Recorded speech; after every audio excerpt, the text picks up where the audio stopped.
What's happening, good people? Welcome to the channel. I'm Wes, aka Mr. Budget Watch, and today is State of the Collection Day. So I'm going to be showing you my affordable watches and just going through a little bit of information about where I got them from and what they were for and stuff like that. Quick disclosure though, not all of the watches are here. You can see I've got a few missing. So we do have the Yema Rallygraph, which you can see on screen now.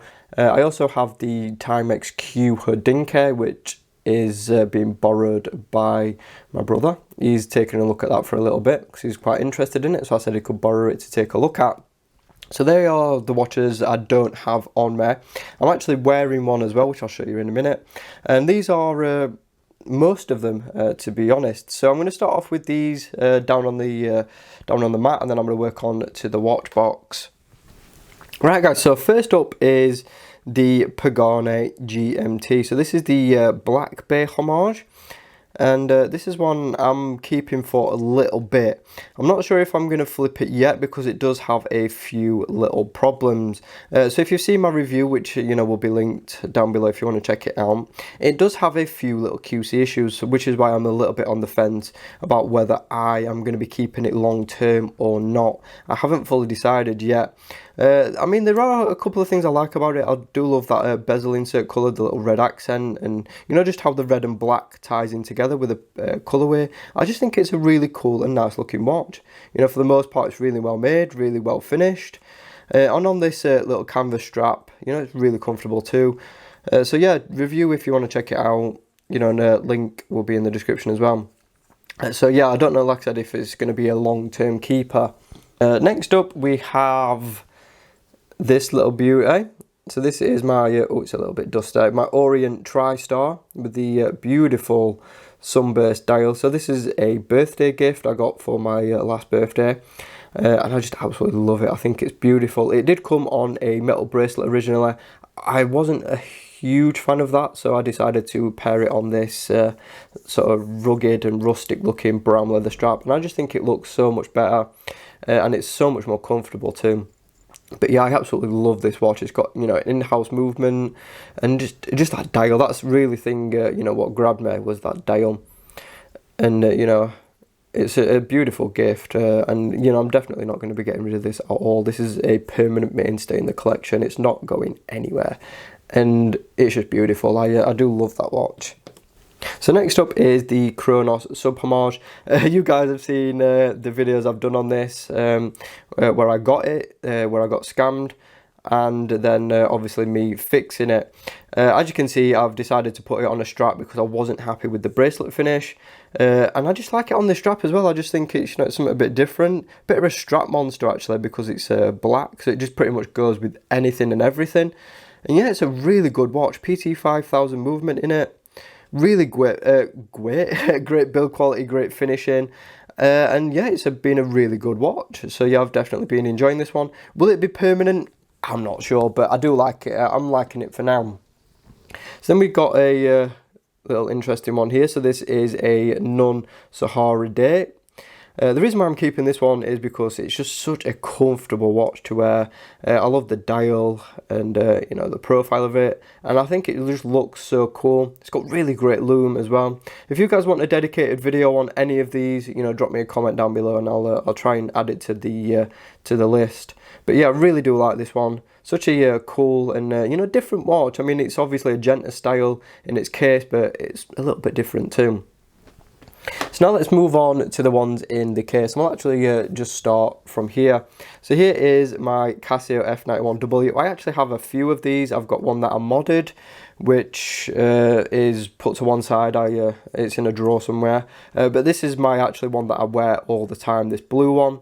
I just think it's so cool, the blue one. I do really like the original, but this one is definitely my favourite, and I really like the green as well. I've not managed to get hold of one of them yet, but this one's my favourite out of the F91W lineup.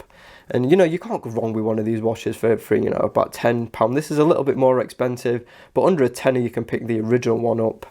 So next up we have the classic square. You can see my video what I did on this, where I messed up and bought the wrong one.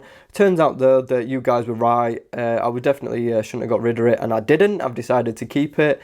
I do wear it quite often. It's a very, very cool watch really comfortable, and you know, it's a great everyday wear for me. Am I going to be keeping it long term though? You'll have to stay tuned for that, and there may be a future video in the works. So next up we have one of my only dress watches, and that is the Bulova Day Date. And I just absolutely love this watch. It come on a different leather strap. It was a little bit too big for me, so I got a smaller one. I think this one was from Cheapest NATO, and it's really quite good. The only thing I'm not so keen on this watch is the 22mm lug width. I wish they'd gone with 20mm instead. I think it'd have looked a little bit more elegant. But I just fell in love with the you know, the Day Date complication, the case shape, just how beautiful it is. And it's just a fantastic grab and go quartz watch, and I just love it. I just think it's an absolutely fantastic watch. I got it for a steal of a price as well on eBay, and yeah, it's just absolutely beautiful. So it's one of my favourite to wear, you know, if I'm going out and about. Right guys, so next on the list is probably my favourite, but don't tell the others. So this is my Hamilton Corky Field. Absolutely beautiful field watch that looks a little bit dressy too if you put it on the right strap. I've always wanted a Hamilton, and when I finally was able to afford one, I was just over the moon when I got it. It's not the one I actually did want. I actually do want the mechanical, so I might actually, I don't know if I'm going to sell this one and put it towards the mechanical. I don't know, because I really do love this one, and you don't see it all that often as well, which does make it that bit more special. It's beautiful finishing, probably the most comfortable watch in my collection as well on the right strap. Absolutely stunning watch. And yes, it doesn't hit its markers. It does bug me a little bit, but it's not enough to get rid of it. So here we have my Citizen Chronograph. So this is actually a watch I got for my 21st birthday. So it is the oldest watch in my collection. And I absolutely love it. It's definitely not going anywhere. I put it on this really cool strap. So I just love how the second hand sort of the chronograph hand aligns with the little strap. And people comment on that all the time, that how it like perfectly matches. And yeah, it's just super comfortable on this strap. And you know, it's held up so well. I mean, it's still working absolutely perfect. I've got no complaints with it at all. The loom is crazy good, and yeah, it's one of my favourite watches. I you know, treasure wearing it and treasure it, and it's definitely not going anywhere. It's got too much sentimental value. I just couldn't get rid of it. No matter how much money, you know, someone offered me, it won't go anywhere, because you know, it's just too sentimental. So that, yeah, again, one of my favourite watches, because it's my oldest. Then we have this little guy. So this is the SNK. Admittedly, I don't give this one enough wrist time, but I probably will be doing. As you can see, it's on a different strap. It was on this really rubbish, horrible blue one. But I did swap it out for this elastic one, and it's so much more comfortable now. Again, if you're looking to get into watches, I'd recommend one of these. It's a brilliant little watch, really nice and compact, well made, automatic, really affordable. Cannot go wrong with it. It's really cool watch. So next on this list is the little Timex Weekend. Now this is such a cool little watch. My brother got it me for my birthday when I first got into watches, and it's just such a cool watch, and it is a proper little strap monster. I mean, you can put this on so many different straps, and it just looks great on all of them. You can put it on leather, NATO, you know, the elastic NATOs, and it just looks good on just about everything apart from, say, like a silicone strap. It is really cool, and again, a great watch to you know, get into the hobby. It's really accurate, really comfortable, and yeah, such a cool little watch to get started with. There it is, really cool little guy. And then last but not least is my modified Seiko 7002. I did promise I was going to be doing a video on this watch to show what I've changed from original, and that is definitely coming very soon. So yeah, don't worry about that. So you can see I've got it on a different strap with solid end links, and obviously you can tell it's not standard anymore. Love this watch though. It was one of the first watches I actually bought for myself when I got into this hobby, and modded it soon after because it was in a bit of a terrible state. But yeah, again, love this watch. It's so cool. It's perfect. It's this is like my summer watch, what I wear you know, when I'm going out in the summer. This is the watch that's usually on my wrist, just because I love it. It's so comfortable as well on this strap. And yeah, Very, very cool. Again, if you can pick one up for the right price, don't pay too much for it though.